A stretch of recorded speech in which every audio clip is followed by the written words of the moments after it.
আপনার ফোনেও কি চার্জ বেশিক্ষণ থাকছে না, তাড়াতাড়ি চার্জ সারা হয়ে যাচ্ছে?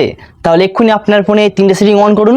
3টে সেটিং অন করলেই আপনি অন্ততপক্ষে 2 দিন ব্যাটারি ব্যাকআপ অবশ্যই ভালো হবেন। আর এরকমই গুরুত্বপূর্ণ ভিডিও পেতে আমাদের চ্যানেলটি বা পেজটিকে অবশ্যই ফলো করবেন, এতে করে আপনি অনেক উপকৃত হবেন। এর জন্য ফার্স্ট আমাদেরকে আসতে হবে গুগল ক্রোমেতে। গুগল ক্রোম আসার পর উপরে দেখবেন 3 ডট, এই 3 ডটে ক্লিক করবেন। এই 3 ডটে ক্লিক করার পর দেখবেন একটা অপশন রয়েছে সেটিং, এই সেটিংয়ে ক্লিক করবেন। সেটিং ক্লিক করার পর একটু স্ক্রল করবেন নিচে দিয়ে, দেখবেন একটা অপশন রয়েছে থিম, এই থিমে ক্লিক করবেন। থিমটিতে ক্লিক করলে দেখবেন একটা অপশন রয়েছে ডার্ক, এই ডার্কে ক্লিক করবেন। এই ডার্কে ক্লিক করলে আপনার স্ক্রিনটি ব্ল্যাক হয়ে যাবে।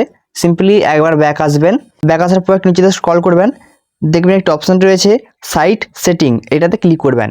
সববার নিচে আসলে দেখতে পাবেন একটা অপশন রয়েছে ব্যাকগ্রাউন্ড সিনস, এটাতে ক্লিক করবেন। এটাতে ক্লিক করার পর দেখবেন এটি অন রয়েছে, এটিকে আপনারা অফ করে দেবেন। এরপর থেকে আপনার যে নোটিফিকেশন বার রয়েছে সেটিকে টানবেন, অপশন রয়েছে এখানেতে পাওয়ার সেভিং মোড, এটিকে আপনারা অন করে দেবেন।